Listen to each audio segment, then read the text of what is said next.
Cela fait 2 ans et demi que Delphine Jubilard est introuvable. L'infirmière de la clinique Claude Bernard d'Albi a disparu au milieu de la nuit du 15 au 16 décembre 2020. Depuis, les enquêteurs font tout pour tenter de retrouver sa trace tandis que son mari, Cédric Jubilard, principal suspect dans cette affaire qui reste innocent jusqu'à preuve du contraire, est retenu en détention provisoire à la maison d'arrêt de Cesse en Haute-Garonne. Mais les policiers ne sont pas les seuls à la chercher. Ses 3 amies Amy, Hélène et Séverine se démènent, elles aussi, de leur côté pour comprendre ce qui est arrivé à la mère de Louis et Elia. Ces dernières se sont confiées sur leurs recherches auprès du Tarn libre.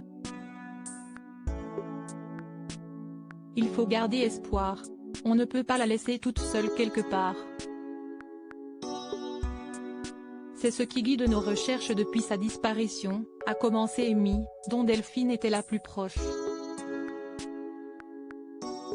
Leurs tentatives sont entravées par le silence de certains, qu'elles soupçonnent en possession d'informations cruciales. Des gens savent des choses mais ne le disent pas, a affirmé l'une d'entre elles auprès de l'hebdomadaire. Ce qui leur cause le plus de peine, c'est l'inquiétude qui ronge les enfants de Delphine, qui grandissent sans leur maman. D'après leurs explications, elles ont déjà fouillé les berges du Tarn, les communes aux alentours de Cagnac-les-Mines, où vivait la famille Jubilard, et dans des endroits bien plus inattendus, comme les égouts d'un quartier d'Albi. Elles ont même mené l'enquête de nuit pour se mettre dans le contexte de la disparition. 22 000 internautes soutiennent Delphine Jubilard en soutien à leurs amis et à leurs proches. Amy, Hélène et Séverine ont ouvert une page Facebook sur laquelle elles partagent leurs actions. Au total, elles comptent 22 000 abonnés. Des personnes du Tarn mais aussi de toute la France et d'outre-mer, de Belgique, du Canada, d'Allemagne nous suivent, nous écrivent, nous soutiennent.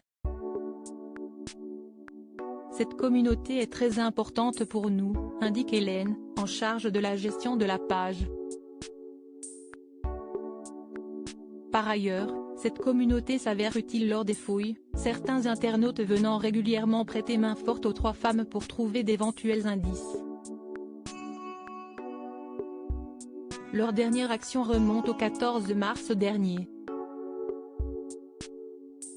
Les amis de Delphine ont en effet mobilisé leurs abonnés pour intensifier les recherches avant la future clôture de l'instruction.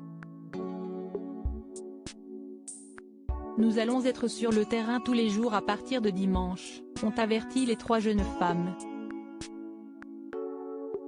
Nous continuerons comme nous le faisons depuis plus de 2 ans, avec nos petits moyens, nos petits pieds, mais surtout avec la force de notre cœur, ont-elles publié sur leur page.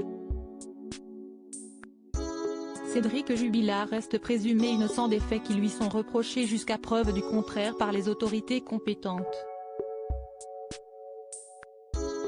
Crédit photo, capture écran Facebook.